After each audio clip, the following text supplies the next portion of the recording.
Toby's Tightrope.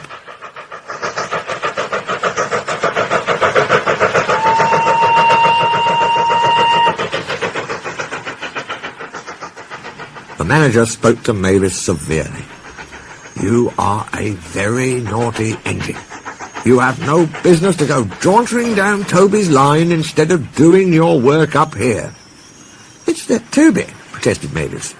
"He's a fussman. Toby has forgotten more about trucks than you will ever know. You will put the trucks where he wants them and nowhere else." "But there are no buts," said the manager sternly. "You will do as you are told, or else." Mavis stayed good for several days.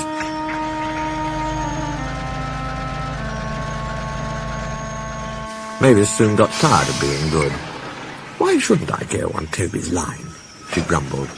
She started making plans.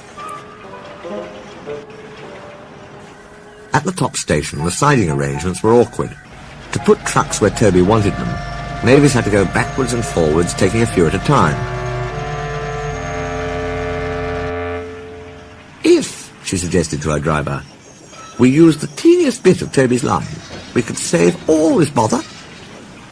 Her driver, unsuspicious, spoke to the manager, who allowed them to go as far as the first level crossing. Mavis chuckled, but she kept it to herself. Frost hindered work in the quarry, but a thaw made them busy again. More trucks than ever were needed. Some trains were so long that Mavis had to go beyond the level crossing. This gave her ideas, and a chance to go further down the line without it seeming her fault. "Can you keep a secret?" she asked the trucks.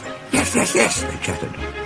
"Will you bump me at the level crossing and tell no one I asked you?"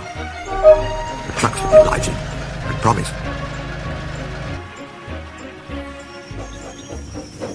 It was unfortunate that Toby should have arrived while Mavis was elsewhere, and decided to shunt them himself.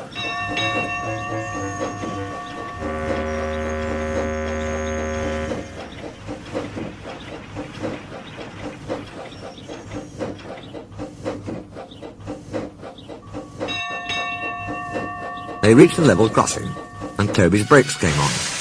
This was the signal for the trucks. On, they yelled, giving him a fearful bump. Toby was away, with the trucks screaming and yelling behind him.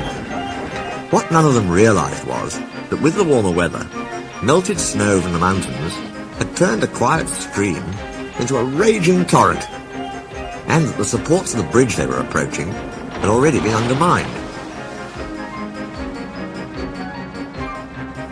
Toby and his crew saw it together. The bridge vanished before their eyes, leaving rails like tightropes stretched across the gap. Whistled Toby. But it was all or nothing now. The driver braked hard. Toby went into a squealing slide and stopped, still on the rails, but with his wheels treading the tightrope over the abyss.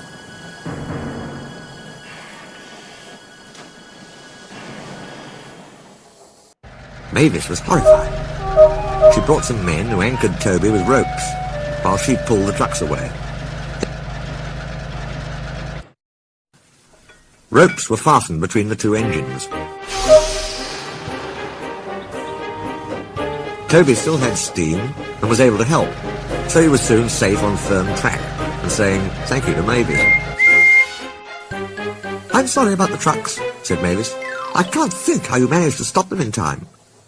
"Oh, well," said Toby, "my drivers told me about circus people who walk tightropes. I just didn't fancy doing it myself." The Fat Controller thanked the manager and his men for rescuing Toby from his tightrope. "A very smart piece of work," he said. "Mavis did well too, I hear." Mavis looked ashamed. "It was my fault about those trucks, sir," she faltered. "I didn't know. But if I could..." "Could what?" smiled the Fat Controller. "Come down the line sometime, sir. Toby says he'll show me how to go on." "Certainly, if your manager agrees."